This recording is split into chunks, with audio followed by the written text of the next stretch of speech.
Hello, thanks for joining me. This is Jessie, and this is my channel, The Caffeinated Bookworm. And you have joined me on Flustered Friday. Oh my goodness, it has been a week. So this week and next week, I'm going through my finals, and I had hoped to have the full review of Rabbits by Terry Miles for you today. Unfortunately, at some point, I had to step back from the madness and get some schoolwork done. So I should have that finished for you by next week. Where do I start with this? Okay, so the letter that was sent with the ARC that I received, and I think the letter was from the editor.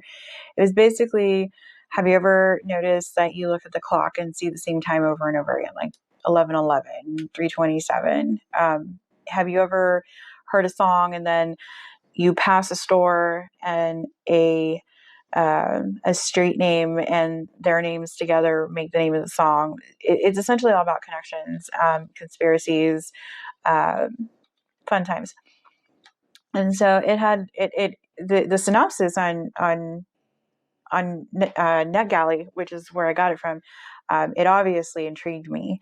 I was not prepared for my obsessive existential crisis, nerd flag flying reaction to this book.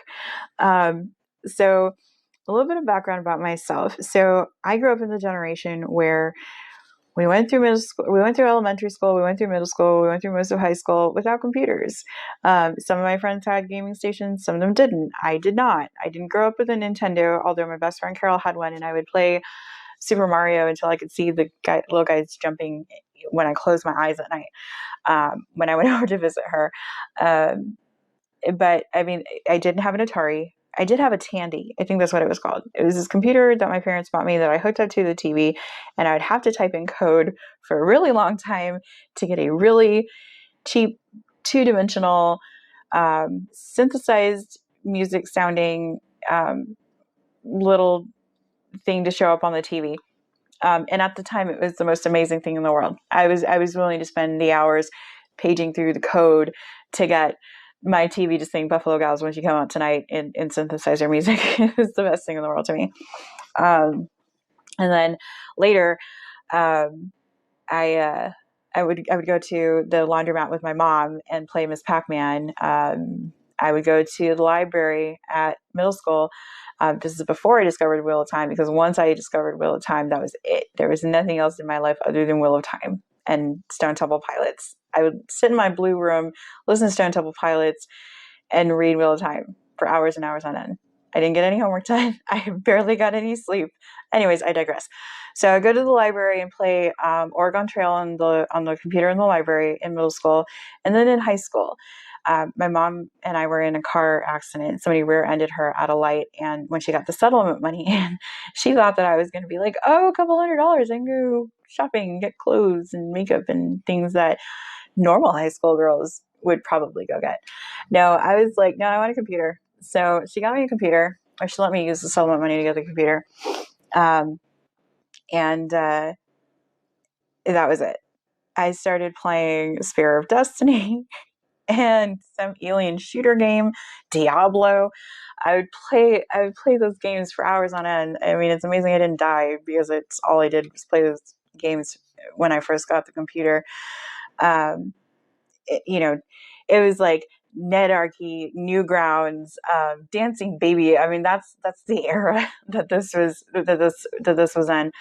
After I got out of school, and I got a job, I got my PlayStation and started playing Parasite Eve and stuff like that. But, it's a very specific time period that this book takes me back to. And even after Monday night, when I put the book down to go to bed, because I realized that I needed sleep, I am not that person who you're going to get the 24-hour readathons from. No, I was up until 1:00 this morning doing homework, because I've put off my finals this week for obviously books. And I'm dead. Like, I can't even talk right. I don't know what's going on. I haven't had enough coffee. I need more coffee. But this book, like, it hits that nostalgia point perfectly. So you have Kay. I mean, and there's references to everything: Lord of the Rings, music from back then, other games from back then, the dancing baby that I mentioned, Diablo that I mentioned. There is a lot of, like, hey, do you remember this? And then you're like, oh yeah, I remember that. There's a lot of this in this book if you're around my age, so just be prepared. Okay, sorry. So you have Kay. I'm not exactly certain what he's doing. I think he's unemployed at the moment, but he's got his friend Chloe, who works at the arcade that is run by someone called the Magician. And then you have Baron, their friend Baron. And then you have Scorpio. Okay, so it starts off with Kay, and he's in the car with these two sisters. They're supposed to go to the store, pick up some chips and cigarettes and stuff for the party that their parents are having. The sister who's driving is driving without the lights on, and she's got the radio on really loud, listening to static and asking them, do you hear that? Do you hear that? And so I think at some point, Kay, who at one point had kissed the other sister, the passenger sister, he was trying to impress her. He was trying to get her to calm down and turn the lights on. I don't know. He's like, yeah, I think I might have heard something. And then everything happens all at once. He hears screaming. He also hears a voice coming from the radio saying the door is open. The sister turns the lights on. There is a stag or an elk or a moose or something in the middle of the road. They hit it. The passenger sister goes flying out the window and dies. After this, the other sister, despite years of therapy, she's kind of lost her mind. I'm sure it has some, everything to do with the fact that, she was driving and her sister died. So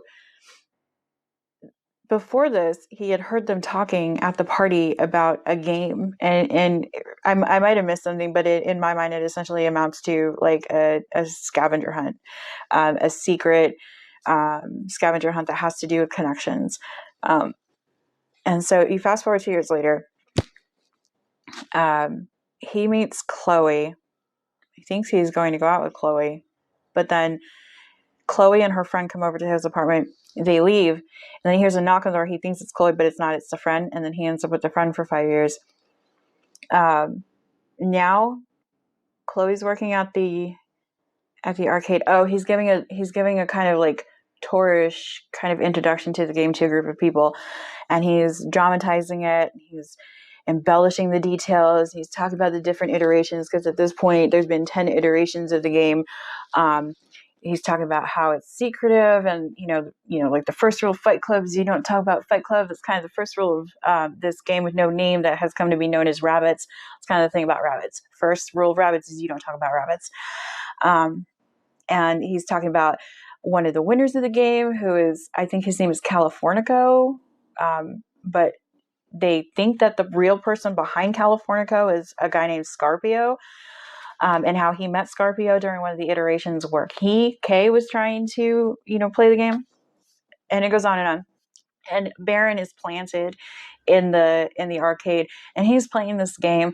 And so every once in a while, to kind of move things along, he'll throw out a question for Kay to answer.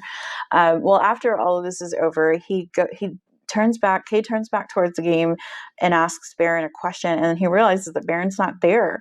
And there's this guy with a hoodie on playing it, and the guy in the hoodie turns around, he starts questioning him on some of the stuff that he had presented in his presentation.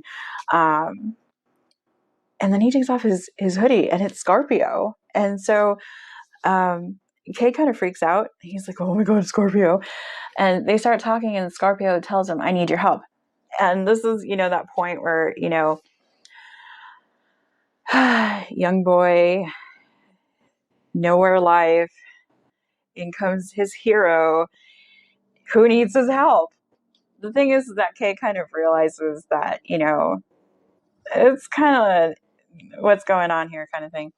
And so he talks with Scorpio, and then they end up, like, Scorpio tells him that there's something wrong with the game, and he goes, rabbits? And, they go across the road to the diner across the street, and Scarpio has rhubarb pie, and he goes into this whole spiel about how you can hear rhubarbs growing because they grow so fast. Like, and then he plays a sound on his phone that sounds like, I don't know, creaking, screaming kind of thing. And he's like, it's rhubarb. And so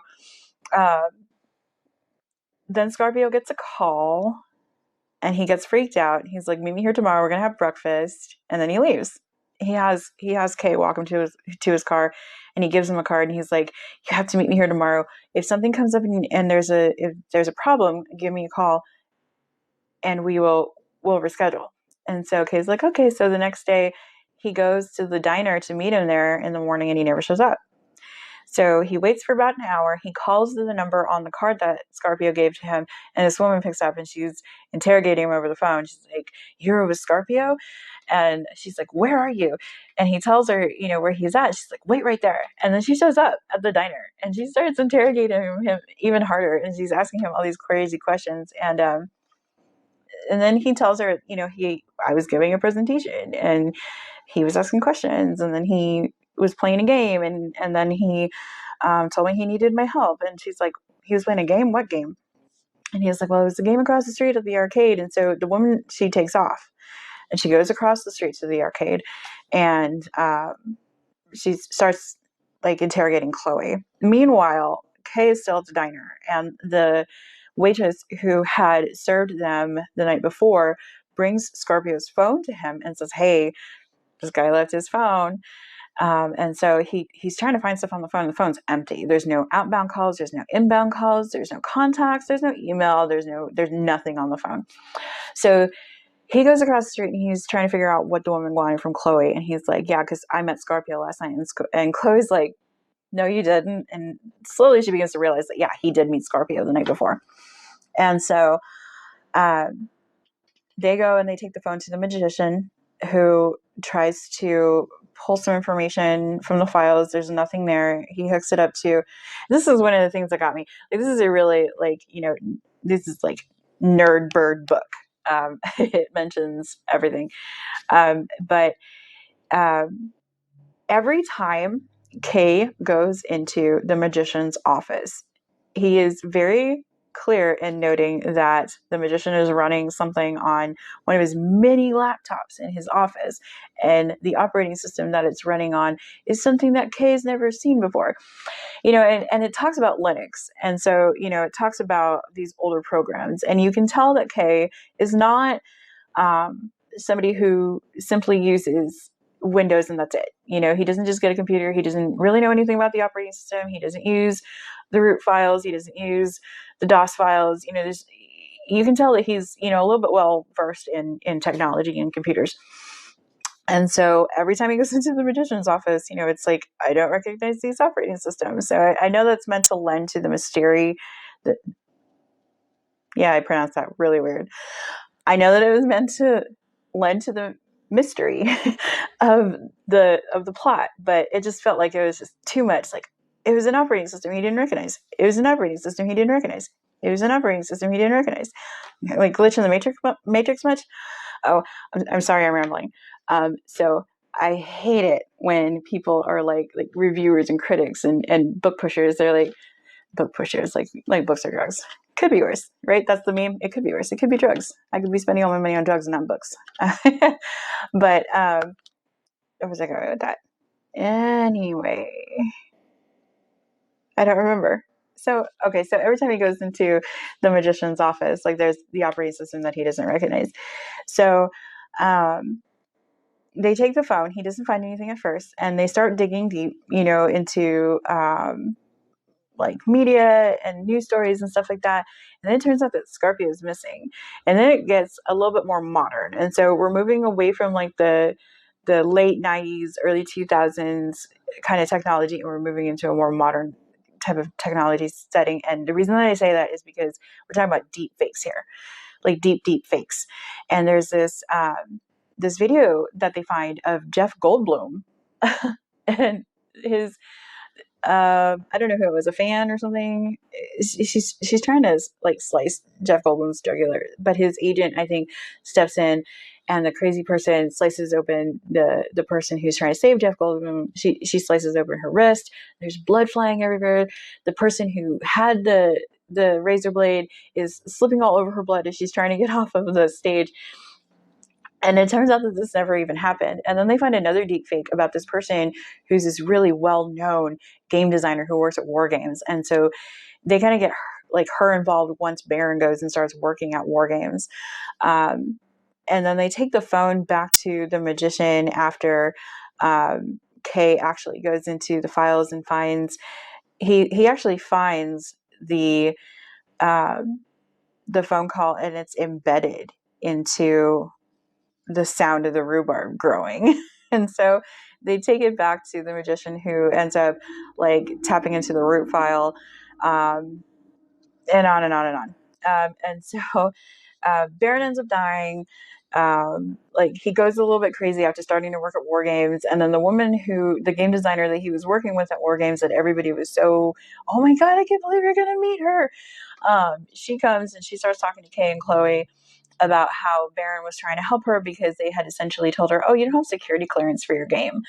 And so it's all getting really mixed up and convoluted, and you are sucked into the conspiracy theories that are starting to kind of fall into play. There's a couple of problems with the book. It's first person. It's like I said, the operating system gig thing. But I mean, pretty much it's an awesome book. If you're in my age range, and if you know anything about any of the things that I talked about earlier, then you're probably in my age range. It's one of those books. I haven't read Ready Player One. I haven't seen the movie. I haven't read the book. But I did see a review that mentioned Ready Player One in it. And then that's what I was going to go to. Oh, that's what I was getting at earlier. I hate when people are like, oh, this book is like this book and this book, and then this book is such and such book meets such and such book, and this book is, blah, blah, blah meets blah, blah, blah. Well, this book is The Matrix meets a bastardized version of Jumanji, an inverted bastardized version of Jumanji. I really don't know how else to put it, but it's really fascinating and I love it. So that's where I'm at right now. Like I said, I had to stop to get some homework done, and actually I should probably be getting off of this pretty soon to get some more homework done. But really quick, oh my God, JeremyFee referenced my video about Amazon World Book Day on his video about Amazon World Book Day. I clicked on it. I was like, oh, he did a video about Amazon World Book Day. I did a video about Amazon World Book Day. And then I see my homepage or my YouTube profile page on there. I was like, whoa. And Iskar Jarak shared my 1/3 video of Dead House Gates. I'm not still at 1/3. I actually did get further along before I momentarily stopped to read the ARC of Rabbit Set that was given to me. I am going to continue with that. I just couldn't believe he shared that. Oh my gosh. I literally went from okay, so I know I'm nerding out on you, but I am still new to this. So when my video goes from 147 views after about 2 weeks to over 250 views in one day, that's just oh my God. Okay, sorry. And I had a little fangirl moment with JeremyFee and Iskar. I was like, oh my God, they saw my video. There's some more stuff I wanted to share on my Flustered Friday. Look at this. I got this at Goodwill. Isn't it adorable? It's got the bear. He's reading the book, and then if you turn it, it's got some book spines, and it holds all my nifty G2s and S-gels, and I have some ink joys around here somewhere. Pretty awesome. What was else I was going to say? Oh, yes. Magic the Gathering. I'm so sorry. I got to say it. I got some of the new, what is it? Strixhaven?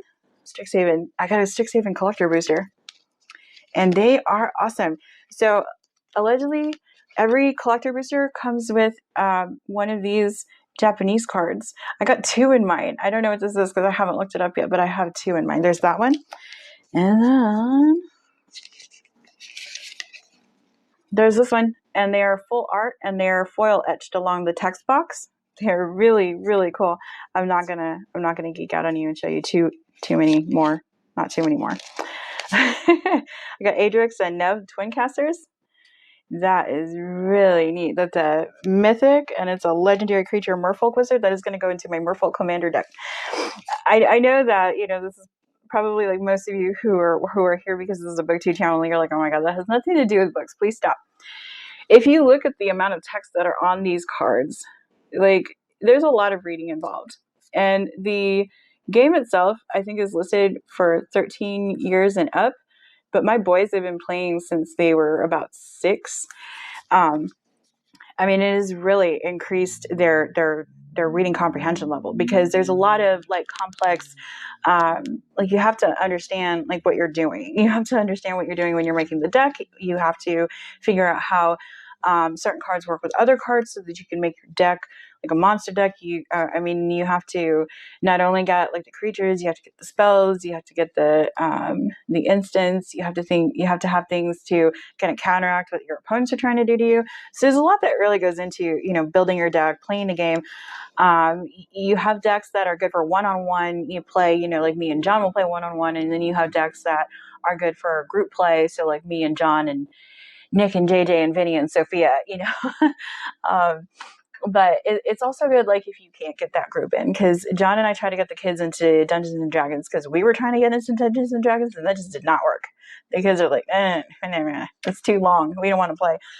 If you don't play Commander, you can probably get through a game in about maybe 30 minutes or so, but it goes around, and everybody's, playing their cards and casting spells and stuff like that. And it's really fun. We have a lot of fun with that. Wow. That's a really long video. I didn't mean for it to be that long. I will have the rest of the review for Rabbits next week. Why did I review this? I felt like there was something important. All right. I guess that's it. Y'all have a wonderful day, punks and lovelies.